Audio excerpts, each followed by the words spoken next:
from Mark. Always have been. Just to let you know where his travels were. After high school, he lived in France for about 3.5 months. Invited Joan over, and they went all over. Mark had set up, they went to Corsica, I believe, because Mark said he liked that, because they were still fighting the French for their own independence. He did a study abroad after he went to Iraq a couple of times. He said, I need to learn how to speak Arabic. He already spoke fluent French. So he went and did a study abroad in Tunisia and became the de facto tour leader because he spoke French, and Tunisia was a French colony, so Mark was the guy leading the charge all the time. Came back, he did a study abroad in Jordan, where he met a woman. He lived in a home with a woman whose husband had died years earlier, and she had 6 bedrooms that she rented out to college students. She was inconsolable when she found out that Mark had died. She said, he was my son.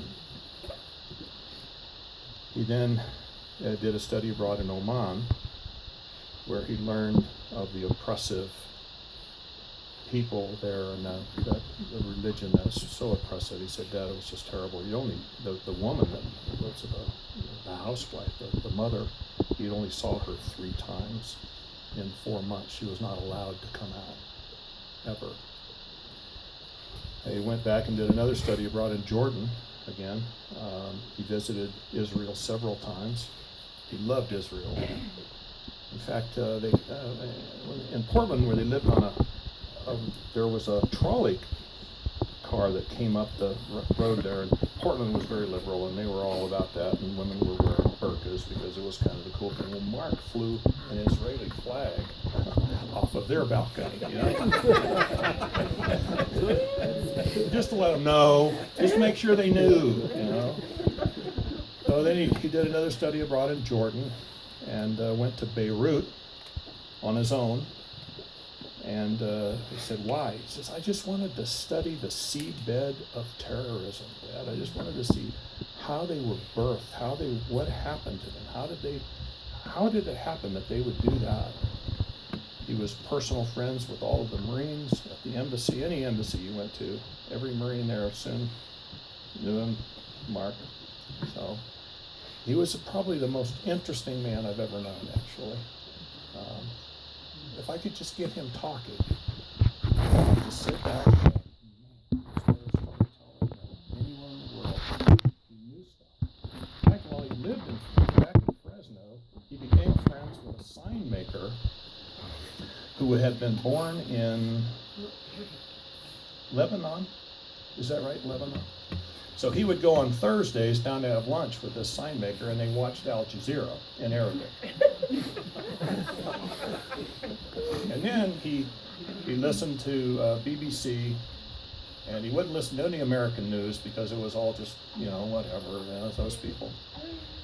And Sarah actually did a study abroad in Italy, and when they came over to our house, Joan and I would not say one word because we were like, really? Really? As they talked about the world that we did not know, but they did. So, very interesting man. We're all going to miss him. So, enough of this. Does everyone understand there's food and there's stuff here?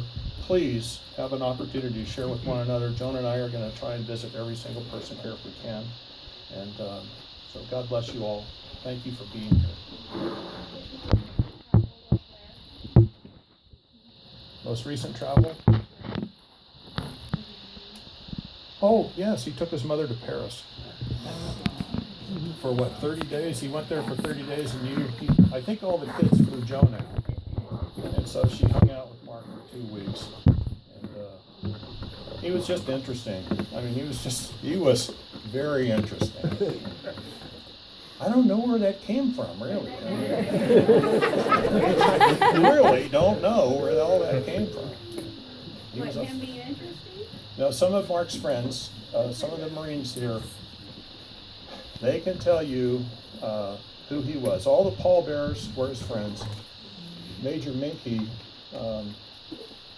was, are you there, Tanya? There she is.